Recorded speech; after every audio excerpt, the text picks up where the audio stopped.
Bonjour Jérôme Gage. Bonjour Sonia Mabrouk. Et bienvenue à la grande interview sur CNews Europe 1. Vous êtes député socialiste de l'Essonne, également secrétaire national à la laïcité au PS. C'est aujourd'hui que devrait être nommé le Premier ministre.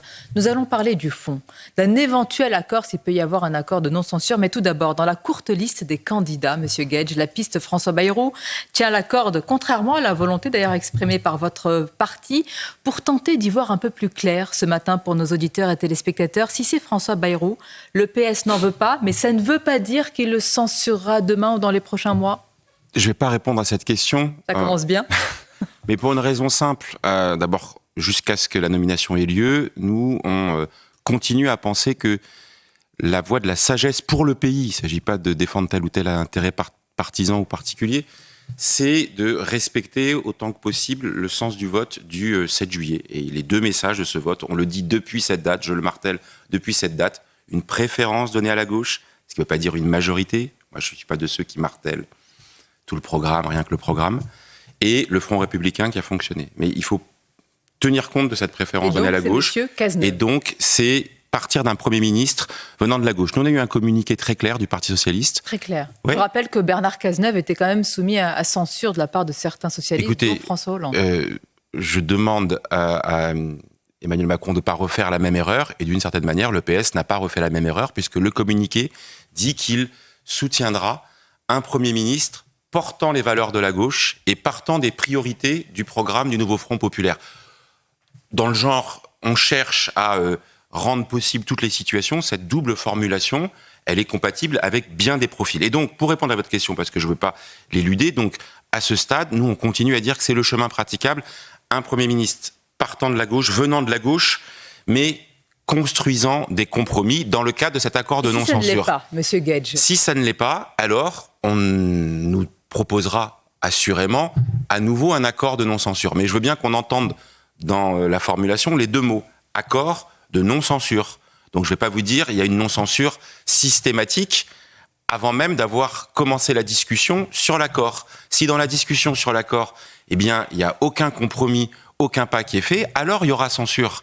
Voilà. Mais donc, je n'agite ni le chiffon rouge d'une censure automatique ni le tapis rouge, si j'ose dire, d'une non-censure automatique. Ça dépend de ce qu'il y a dans la besace de cet accord. Ça dépend de ce que nous aurions fait et de ce que nous ferions, parce que je continue à penser que c'est nécessaire, avec un Premier ministre venant de la gauche, rechercher le compromis, parce que, au bout du bout, et on va parler du fond, vous l'avez dit, c'est l'intérêt du pays que de construire ces compromis pour répondre aux aspirations de nos concitoyens sur les sujets qui les préoccupent. Ce que j'entends moi dans ma permanence, on parle pouvoir d'achat, services publics, on parle transport, logement, on parle sécurité aussi. Le prochain Premier ministre va devoir porter ces sujets. Jérôme Gage, si ce prochain Premier ministre, quel qu'il soit d'ailleurs, fait appel à des personnalités de gauche et de droite, comme M. Retailleau, que faites-vous dans ce cas-là?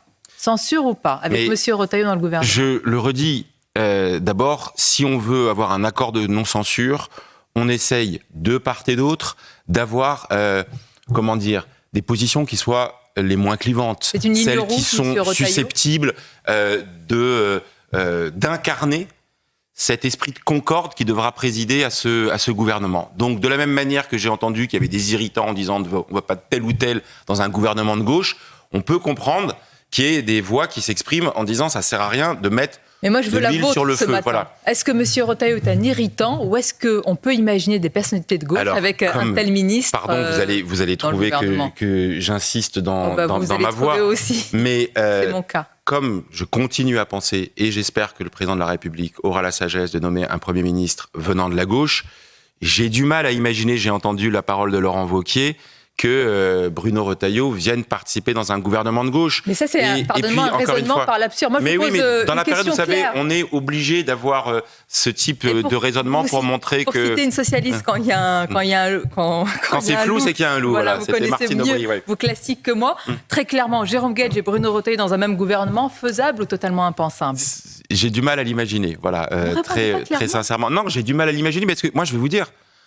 Allez, je vais peut-être me faire taper sur les doigts, mais si, dans l'accord de non-censure, avec un Premier ministre de gauche, on a des avancées significatives sur l'augmentation du SMIC, on a le financement des services publics, par exemple en maintenant les postes d'enseignants ou en dégageant des ressources pour l'hôpital, on a enfin quelque chose qui nous mène sur le chemin de l'abrogation de la réforme des retraites en trouvant un compromis pour que ce soit acceptable.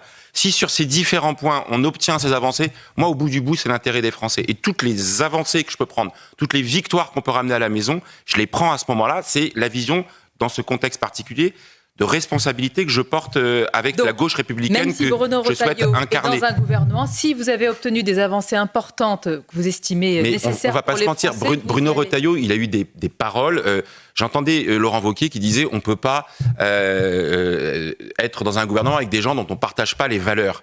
Je vais pas vous mentir que j'ai des débats républicains, évidemment, mais de divergence de valeurs avec Bruno Retailleau. Et je pense que ça doit être la même chose avec moi. Et donc, moi, je souhaite pas que on donne l'impression d'un gouvernement de briques et de brocs où c'est le casting qui importe plus que le contenu des mesures au service des Français. Le Premier ministre ce soir qui tente de trouver ce fameux accord de non-censure.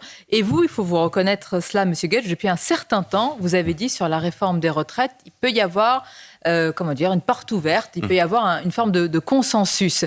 Est-ce que si, dans cet accord, la gauche renonce, en tous les cas, on gèle la réforme des retraites petit à petit, et la droite dit l'immigration, pas tout de suite une nouvelle loi, cet accord, vous dites banco, vous signez ?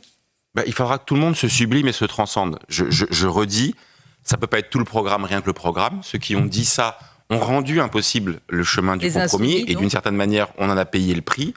Mais ça peut pas être en face des gens qui nous disent tout le bilan, rien que le bilan d'Emmanuel Macron, et on ne touche à rien à ce qui a été fait. Donc, dans un moment de recherche de compromis, on voit un petit peu ceux qui sont capables de hausser le niveau de jeu, comme on dit au foot. Et à ce moment-là, on cherchera encore et toujours à servir l'intérêt du pays. Et donc, sur la question de la réforme des retraites, moi, je suis clair depuis le fin août, début septembre, j'ai identifié que c'était évidemment une question de compromis. Je suis et je demeure attaché à l'abrogation de la réforme des retraites. Je considère que les 64 ans, c'est une mesure injuste. J'ai fait campagne sur cette question-là. Et dans l'hémicycle, au moment de l'adoption de cette réforme, j'ai pas ménagé mes efforts pour m'opposer à celle-ci. Sauf que il n'y a pas la possibilité d'avoir un accord de gouvernement qui ne traite pas de cette question-là. Il y a peut-être une majorité à l'Assemblée nationale pour voter une abrogation de la réforme des retraites. Mais si ça ne se fait pas dans le cadre de cet accord global de non-censure, alors il y aura des déséquilibres manifestes. Donc, je cherche un chemin, celui que j'ai suggéré, mais encore une fois, il faudra regarder au cas par cas. Attendez, vous avez dit pour hausser le niveau de jeu. Certains, les insoumis vous reprochent, pour parler de jeu, de tirer contre votre camp.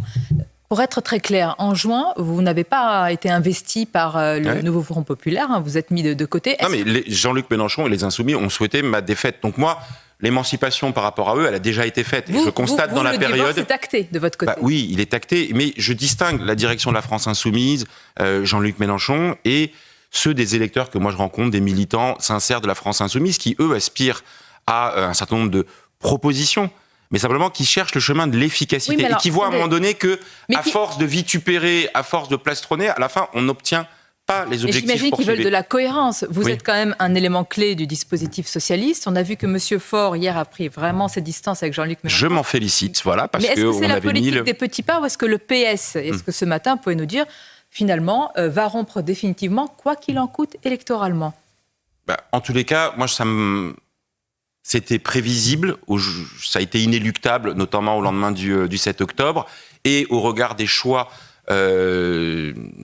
par exemple, de se focaliser sur la question de la destitution puis de la démission du président de la République. Nous, on n'a pas cette priorité-là au lendemain de la motion de censure.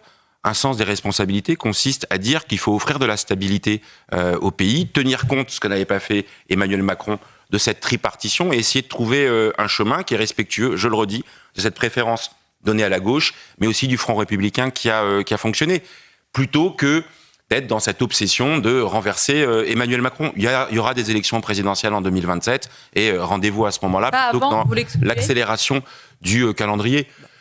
Moi, je ne suis pas de ceux qui souhaitent ajouter du chaos à la crise. Vous avez dit que le Front républicain a fonctionné. Il a tellement fonctionné que si l'on en croit les sondages encore, je le dis à l'instant T, et un sondage très commenté, Marine Le Pen est gagnante dans sa stratégie de censurer. Est-ce que ça ne confirme pas quand même que ce sont les partis qui ne se sont pas mêlés à ces consultations avec l'Élysée, M. Guedj, qui en sortent renforcés ? Je ne sais pas. Moi, je regarde avec lucidité les sondages et puis le niveau de popularité de Marine Le Pen. Mais c'est la raison pour laquelle moi, je préfère avoir une confrontation sur le terrain des idées et de savoir exactement quels sont ceux qui sont cohérents. On peut se battre pour les services publics, mais il faut assumer de dégager des ressources et des financements. Moi, j'étais sur le budget de la sécurité sociale, celui qui a fait chuter Michel Barnier. Et jusqu'au bout, j'étais interloqué par le fait que le RN pouvait avoir des positions convergentes avec celles qu'on défendait, mais dès qu'il était question de dégager des ressources, il disait « ah ben non, on touche surtout pas ». Ça marche pas comme ça. Si vous voulez préserver le pouvoir d'achat des retraités, si vous voulez éviter les déremboursements des médicaments, à un moment donné, il faut avoir des ressources à dégager en justice et en partage des richesses plus efficaces. Ça, c'est la confrontation des idées. Oui. Mais est-ce que vous trouvez normal qu'on exclue, d'ailleurs, côté LFI comme côté RN, tant de millions d'électeurs des discussions de ce qui va advenir ? Moi, j'avais compris que la réunion, elle portait sur ceux qui avaient participé au Front républicain. LFI a été invité. Il a d'ailleurs fallu que Olivier Faure et les dirigeants du Parti socialiste disent que c'était un peu anormal de ne pas les inviter. C'est nous qui, les premiers, avions demandé au président Macron d'organiser ce type de consultation. Et ils ont décidé de ne pas y aller. Ils se sont auto-exclus. C'est leur problème. C'est la divergence de stratégie que nous avons avec eux. Et du côté du RN, par définition, ils ne font pas partie du Front républicain qui s'est exercé. Que le président de la République se rappelle de cet événement majeur a posteriori, c'est une bonne nouvelle. Je regrette qu'entre-temps, il y a eu le passage par Michel Barnier et cette idée qu'on scelle le sort du gouvernement du bon vouloir de Marine Le Pen. Et je le redis, je ne comprendrai toujours pas pourquoi Michel Barnier s'est entêté à d'abord essayer de consolider son propre socle commun, ça lui a pris beaucoup de temps parce qu'il n'était pas aidé en son sein, et en plus, après, a essayé uniquement d'avoir les bonnes grâces de Marine Le Pen, en oubliant qu'il y avait aussi d'autres forces politiques pourquoi qui étaient prêtes à discuter. Pourquoi les socialistes, tout de suite, avant même qu'il arrive, c'était la censure J'entends cet argument, mais je le redis, à ce moment-là, ce qui était sanctionné, c'était le non-respect du sens du vote. C'était quand même très paradoxal d'avoir un Premier ministre qui ne venait pas de la gauche, mais en plus n'avait pas participé au Front républicain. Donc il se mettait lui-même dans quelque chose de prévisible. La censure qu'on portait à l'époque, c'était une sorte de... On était dans lanceur d'alerte en disant ça ne peut pas marcher. Et tôt ou tard, ça va se fracasser le jour où... Plus on avance dans la journée, plus on se demande que sera ce mouton à 5 pattes qui peut finalement répondre à toutes les revendications des uns et des autres pour l'intérêt général. Si Emmanuel Macron voulait vraiment revenir à ses fondements originaux, et être disruptif, je n'aime pas l'expression, mais lui, il a beaucoup utilisé, eh bien, il prendrait, j'ai failli dire ce risque, parce qu'en réalité, de nommer un Premier ministre de gauche, c'est confier les clés d'un camion qui n'est pas en très bon état, et c'est souvent le cas, c'est quand ça ne va pas qu'on demande à la gauche de venir aux responsabilités. Et à la fin, nous sommes prêts à gouverner, nous sommes prêts à prendre... Nous sommes prêts. De gauche. Écoutez, vous savez, la dernière fois qu'il y a eu un Premier ministre de gauche dans ce pays, les finances publiques étaient rendues en bon état. Je vous prends l'exemple à nouveau.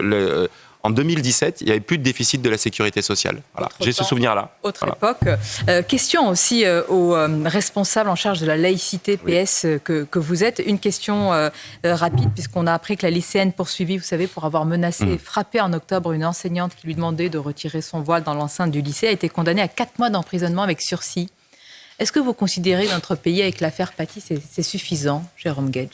Moi, d'abord que la justice passe dans les moments où il y a des voies de fait, de la violence, de l'agression, c'est normal et il faut que les choses se fassent clairement. Moi, je me bats et je continue à me battre sur quelque chose qui ne fonctionne pas, qui est que les atteintes à la laïcité, avant même de donner lieu à des agressions, à de la violence, à des insultes, c'est en soi un délit pénal. Et là, on l'a trop oublié. On rentre dans le 120e anniversaire de la loi de 1905. Le 9 décembre dernier, je suis allé fleurir la tombe d'Aristide Briand au cimetière d'Oulbec-Cocherel dans l'Eure, parce que c'est une figure essentielle. Et dans la loi de 1905, il y a un article 31, et à chaque fois j'en parlerai, une atteinte à la laïcité. Il faut donc qu'il y ait une politique public de la laïcité qui sanctionne d'autres tombes que celle de M. Paty et des professeurs de notre pays. Est-ce qu'on laisse un jugement aussi faible, en tous les cas du sursis, passer dans ce pays ou, excusez-moi de le dire directement, moi, je ne vais pas apprécier déjà que ça aille jusqu'à la plainte, que les professeurs soient soutenus par l'éducation nationale. Et moi, je mesure tous les changements qui ont pu s'opérer dans l'éducation nationale entre ce qu'a vécu Dominique Paty, ce qu'a vécu Samuel Paty, je pensais aussi évidemment à Dominique Bernard, mais ce qu'a vécu Samuel Paty entre le 5 octobre et le 16 octobre, où l'appareil administratif de l'éducation nationale n'a pas pris la mesure exactement de ce qui se passait. Aujourd'hui, j'ai le sentiment que les enseignants sont immédiatement beaucoup plus et mieux soutenus. Donc ça, je m'en félicite, mais reste qu'il manque une véritable politique publique de la laïcité pour la formation, la sensibilisation, et je le dis aussi, la sanction des atteintes à la laïcité, parce que la laïcité, c'est une loi de protection de l'émancipation pour celui qui croit et celui qui ne croit pas, pour qu'il puisse le faire sans pression. Monsieur Guedj, on parle de soutien. Votre soutien est entier, plein, sans nuance, sans ombre, à Boualem Sansal? Sans aucune hésitation.